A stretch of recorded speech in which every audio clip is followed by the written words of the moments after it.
ನಮಸ್ತೆ ಮ್ಯಾಮ್. ನಮ್ಮ ಮಾವ ಮ್ಯಾಮ್ ಮಹೇಶ್ವರಪ್ಪ. ಈಗ 6 ಮಂತ್ ಇಂದ ಗೊತ್ತಾಗಿರೋದು ಅವ್ರಿಗೆ. ಫಸ್ಟ್ ಗೆ ಜಾಂಡೀಸ್ ಆಗಿತ್ತು ಮ್ಯಾಮ್. ಅವ್ರಿಗೆ ಜಾಂಡೀಸ್ ಆಪರೇಷನ್ ಮಾಡಿಸಿದ್ವಿ. ಚಿಕ್ಕದಾಗ ಒಂದು ಹೊಟ್ಟೆಲ್ ಗುಳ್ಳೆ ಇತ್ತು. ಅದ್ರ ಬಗ್ಗೆ ಅವ್ರು ಏನು ಹೇಳಿರ್ಲಿಲ್ಲ ನಮ್ಗೆ. ಸೊ ನಾವು last 6 month back biopsy report ತಗ್ಸ್ಮೇಲೆ ನಮ್ಗೆ ಕ್ಯಾನ್ಸರ್ ಗಡ್ಡೆ ಇದೆ ಹೊಟ್ಟೆಲಿ ಅಂತ ಗೊತ್ತಾಗಿದ್ದು ಮ್ಯಾಮ್. ಜಾಂಡೀಸ್ ಆಪರೇಷನ್ ಆದಾಗ ನಾರ್ಮಲ್ ಆಗಿದ್ರು ಮ್ಯಾಮ್. ಅದಾಗಿ 2 ಮಂತ್ಸ್ ಅಲ್ಲಿ ಹಿಂಗಾಗಿದೆ.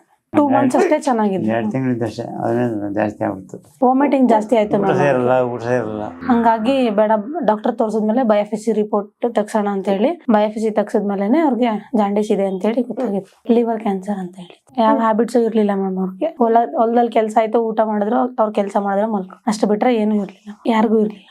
ಬಟ್ ಅಲ್ಲಿ ತೋರಿಸಿದಾಗ ಅವ್ರು ಏನು ಹೇಳಿರ್ಲಿಲ್ಲ ಮ್ಯಾಮ್. ಈಗ ರೀಸೆಂಟ್ ಆಗಿ 6 ಮಂತ್ ಇಂದ ನಾವು ಕೀಮೋ ಹಾಕ್ಸ್ತಾ ಇದೀವಲ್ಲ, ಸೊ ಅಲ್ಲಿಂದ ನಮ್ಗೆ ಗೊತ್ತಾಗಿತ್ತು. ಇನ್ನ 4 ಬ್ಯಾಲೆನ್ಸ್ ಇದೆ ಮ್ಯಾಮ್. ಇದ್ರ ಜೊತೆಗೆ ನಾನು ಕಂಟಿನ್ಯೂ ಮಾಡಿ ಅಂತ ಹೇಳಿದ್ರು. ಈ ನಡುವೆ ಊಟ ಬಿಟ್ಟಿದ್ರೆ ಮ್ಯಾಮ್ ಒಂದು 15 ಡೇಸ್ ಇಂದ ಬರೀ ಗಂಜಿನೇ ಕುಡಿತಾ ಇದ್ರು. ಟ್ಯಾಬ್ಲೆಟ್ ತಗೋಬೇಕು, ಗಂಜಿ ಕುಡಿಬೇಕು, ಆ ತರ ಜಾಸ್ತಿ ವಾಮಿಟಿಂಗ್ ಜಾಸ್ತಿ. ವಾಮಿಟ್ ಏನೋ ಆಗಿಲ್ಲ ಅಂದ್ರೆ ನಾರ್ಮಲ್ ಆಗಿ ಚೆನ್ನಾಗಿ ಊಟ ಮಾಡ್ತಾರೆ ಸರ್ ಅವರು. ಜಾಸ್ತಿ ಇದು ಬಿಕ್ಕಳಕ್ಕೆ ಬಂದಾಗಿಂದ ಹೊಟ್ಟೆ ನೋವು ಜಾಸ್ತಿ ಆಗುತ್ತೆ ಮ್ಯಾಮ್. ಫೇಸ್ಬುಕ್ ಅಲ್ಲಿ ಸರ್ಚ್ ಮಾಡಿ ತಗೊಂಡಿದ್ದು, ನಂಬರ್ ತಗೊಂಡು ಕಾಲ್ ಮಾಡ್ಕೊಂಡು ಬಂದಿದ್ದು.